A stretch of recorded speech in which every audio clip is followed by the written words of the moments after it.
இன்றே டவுன்லோட் செய்து உங்கள் ஃபேவரட் ஷோக்களை என்ஜாய் பண்ணுங்க. நான் உண்மையிலே நடந்தது என்னன்னு இப்ப சொல்லிடுறேன். அதுவும் உண்மையை சொல்லணும். நீங்க சொல்றது பொய்ன்னு நிரூபணமானா அப்புறம் நடக்கிறதே வேற. கமான், உங்க ஸ்டேட்மெண்ட் ஆரம்பிங்க. சொல்லுதேன் மேடம். அப்போ நான் கோயில் தர்மகர்த்தாவா இருந்தேன். அந்த நேரத்துல வெளிநாட்டில் இருந்து ஒரு தொழிலதிபர் கோயிலுக்கு வைரவேல் செலுத்துறேன்னு வேண்டிக்கிட்டு வைரவேலை செலுத்துறதுக்காக வந்தாரு. அப்ப அங்க இருந்த இன்ஸ்பெக்டர் விருமன் அவருதான்.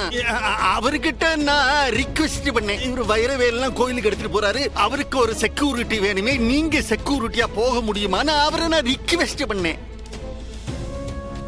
ஆனா அந்த செக்யூரிட்டிக்கு போன விருமன் இருக்காரு, அந்த வெளிநாட்டு பார்ட்டிய கொண்டு போட்டு அந்த வைரவேலை திருட பார்த்தாரு.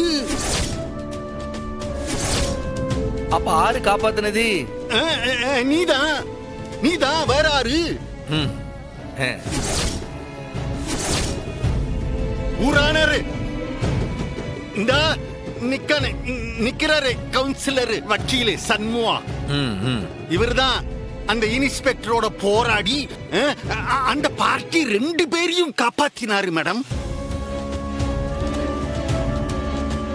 ஆமா ஆமா, அந்த வைரவேலியும் காப்பாத்தி கோயிலுக்கு செலுத்திட்டாரு. போதுமா மேடம்? அந்த இன்ஸ்பெக்டர் மேல நடவடிக்கை எடுத்தீங்களா? நடவடிக்கை எடுக்க எங்க நேரம் இருந்துச்சப்பா. ஐயோ, அந்த இன்ஸ்பெக்டர் தான் துப்பாக்கியா டப்புன்னு எடுத்தாரு, டக்குன்னு வச்சாரு, தொட்டுன்னு போயிட்டாரு.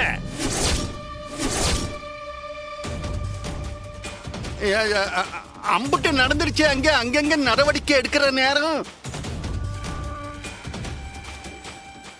இனிமே தெரியாது மறந்துட்டேன்னு சொல்ல மாட்டீங்கல்ல? ஊரானர், நான் இப்ப கூண்டு கிளி. இந்த கிளி இப்ப எப்பவுமே மெய்யதான் பேசுது, பொய்யே பேசாது கிளி. உங்க வாக்கு மூலத்தை இந்த கோர்ட் பதிவு பண்ணிருக்கு. நீங்க திருப்பி இதெல்லாம் மாத்தி சொல்ல முடியாது. இப்போதைக்கு இந்த கோர்ட் கலைகிறது. நாளை காலையில விசாரணை தொடங்கும்.